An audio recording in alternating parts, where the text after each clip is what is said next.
Hello students, I am JP sir and I will take science in class 10, and within the science I will take the biology portion.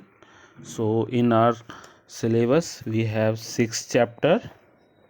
First one is life processes, then chapter 7 control and coordination, how do organism reproduce, heredity and evolution,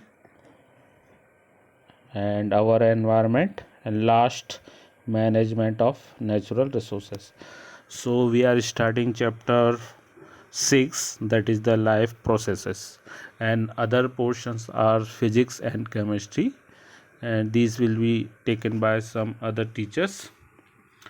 So I will make a short video for each topic. So this is the first topic and introduction of the chapter. So let's start, and you can make notes also, and you have to maintain your fair copy also, that will be checked in final. So please make your notes and read the chapters and do the question answers of textbook and all the exercise also. So the chapter as name, life processes. So life process means the process which deal with our lives. तो ऐसी processes जो हमारे जीवन के लिए बहुत ज़रूरी है, ऐसी प्रोसेसेस को हम लाइफ प्रोसेसेस कहेंगे. डेफिनेशन देखें. The process that's are necessary for an organism to stay alive. ऐसी प्रोसेस, ऐसी प्रक्रिया जो किसी भी जीव जंतु यानी प्लांट्स हो, एनिमल्स हो या माइक्रो ऑर्गेनिज्म, इन सबको जीवित रहने के लिए, जिंदा रहने की जिन जिन प्रक्रिया की ज़रूरत पड़ेगी, वो सारी प्रोसेसेस लाइफ प्रोसेसेस कहलाती है. ठीक है. सो जैसे कि nutrition, respiration, digestion, excretion, blood circulation, reproduction, metabolisms और भी बहुत सारी है. तो ये सारी प्रोसेसेस हमारी ह्यूमन बॉडी में या किसी भी प्लांट्स हो या एनिमल्स, कोई भी प्लांट्स एनिमल्स हो, सबकी बॉडी में ये प्रोसेसेस ऑटोमेटिकली रन हो रही हैं. ठीक है. जिनकी वजह से हम एक हेल्दी फील करते हैं, एनर्जेटिक फील करते हैं. इन प्रोसेस में कोई भी एक प्रोसेस यदि हमारी बॉडी में प्रॉपरली नहीं होगी तो हमें कहीं ना कहीं बीमारी या कोई और डिजीज़ हो सकती है. तो लाइफ प्रोसेसेस की डेफिनेशन आपने देखी. अब सबसे पहले जैसे nutrition, respiration, digestion, excretion, blood circulation, ये सारी प्रोसेसेस अपने को डिटेल में फर्दर पढ़ना है. अभी जस्ट इंट्रोडक्शन है. तो सबसे पहले अपन देखते हैं न्यूट्रिशन क्या होता है. तो न्यूट्रिशन मतलब होता है बच्चों फूड, खाना खाना. ठीक है.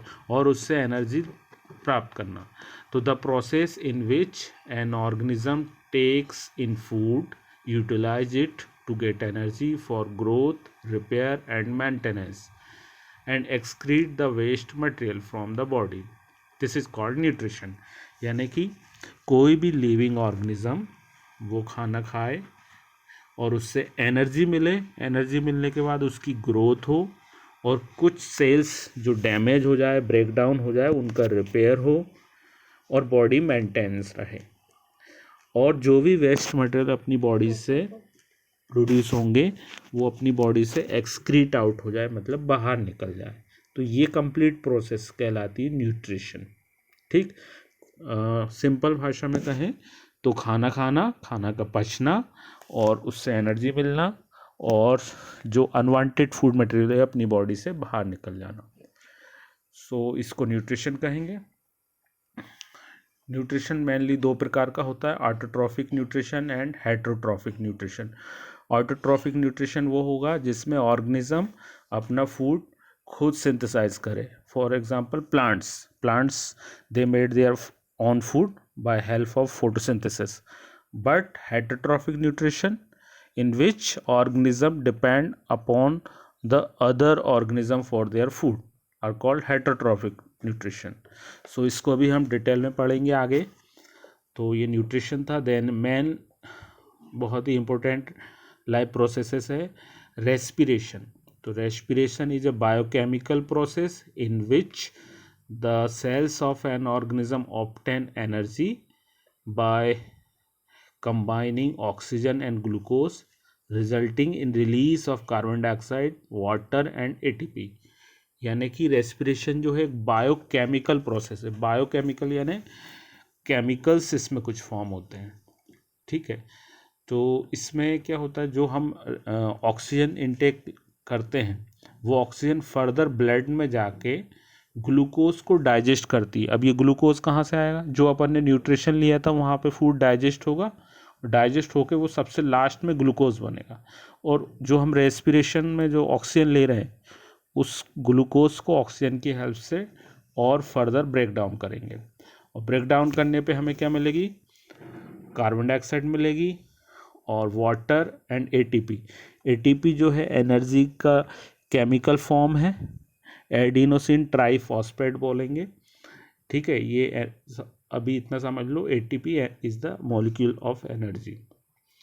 फिर रेस्पिरेशन भी टू फेसेस में होता है। External breathing which is a mechanical process, and second one है इंटरनल सेलुलर प्रोसेस, यानी कि जो हम सिर्फ सांस ले रहे हैं और छोड़ रहे हैं, यानी कि अपन ने सांस ली और छोड़ी, यानी ऑक्सीजन लेना और छोड़ना है, इसको कहेंगे सिर्फ ब्रीथिंग। और इस ऑक्सीजन को लंग्स के वहाँ पे जो एब्जॉर्ब हो गई उसके बाद उसका क्या होगा, उसको कहेंगे हम फर्दर, उसकी हेल्प से जब हो जाएगा उसको कहेंगे सेलुलर रेस्पिरेशन। मतलब जो लंग्स के बाद जो ऑक्सीजन ब्लड में जाएगी और ग्लूकोज को डाइजेस्ट करेगी उसको कहेंगे हम सेलुलर रेस्पिरेशन, ठीक है। तो ये रेस्पिरेशन का भी पूरा रेस्पिरेटरी सिस्टम अपने को आगे डिटेल में पढ़ना है। नाउ एक टर्म आया बच्चों, डिफ्यूजन 9th क्लास में भी पढ़ा है अपन ने। Diffusion is a physical process that refer to the net movement of molecules from region of higher concentration to one of lower concentration. For instance a gas diffuses very quickly in another gas. An example of this way of noxious smell of ammonia gas spread in air। तो diffusion कुछ ऐसे समझ सकते हैं कि अपने पास suppose एक room में एक गैस है और उसको रिलीज़ करते हैं सपोज, तो पूरे रूम में धीरे धीरे वो गैस फैल जाएगी, जैसे परफ्यूम है, ठीक है। तो डिफ्यूजन जो होता है गैस का मिक्स होना। तो हायर कंसंट्रेशन मतलब जहाँ पे ज़्यादा है वहाँ से कम की तरफ फैलना, इसको हम डिफ्यूज़न कहते हैं। तो ये बीच में क्यों आया, अब जब हम रेस्पिरेशन पढ़ेंगे तो वहाँ पे हम ऑक्सीजन ले रहे हैं, तो हर सेल्स में डिफ्यूज़न की हेल्प से गैसेस यानी कि ऑक्सीजन पहुँचती है यूज़ के लिए, और कार्बन डाइऑक्साइड हर सेल से इकट्ठी होकर लंग्स तक आती है डिफ्यूज़न की हेल्प से। देन नेक्स्ट टॉपिक है एक्सक्रीशन। तो एक्सक्रीशन बच्चों आपको पता है कि बॉडी से जो भी अनवांटेड मटेरियल है, मेनली लिक्विड यूरिन के फॉर्म से जब रिलीज होंगे उसको हम एक्सक्रीशन कहेंगे। तो the biological process of removal of harmful metabolic wastage in living organism, ठीक है, दैट इज। और जो वेस्ट मटेरियल रिमूव कर रहे हैं जैसे टॉक्सिक सब्सटेंस हो गया, यूरिया हो गया, मेडिकेशन हो गया, and excess ions and form urine. मतलब यूरिन जब बनता है, जो लिक्विड के फॉर्म में यूरिन हम रिलीज़ करते हैं, तो उसमें बहुत सारे हार्मफुल सब्सटेंस होते हैं जो कि बॉडी के लिए हार्मफुल हो सकते हैं अगर हम बॉडी में वो स्टे करें तो। इसलिए हमको हर 1-2 घंटे में यूरिन पास करने की अर्ज क्रिएट होती है और हम यूरिन पास करते हैं। तो उस यूरिन में बहुत सारे केमिकल्स होते हैं, टॉक्सिक सब्सटेंस होते हैं, जिनको रिलीज आउट करना बहुत ही ज़रूरी है।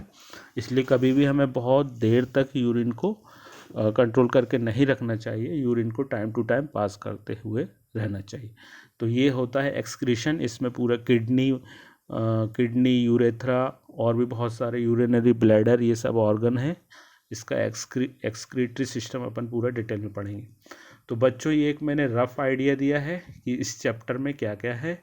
ये शुरू का जो लाइव प्रोसेस है उसके पूरा पेज नंबर 91 से लेके 94 4 तक का एक्सप्लेनेशन है। इसके बाद क्वेश्चन आंसर्स है जो कि मैं भेज दूंगा, तो आप क्वेश्चन आंसर करेंगे और जो भी डाउट है आप मुझे पर्सनल पर मैसेज कर सकते हैं।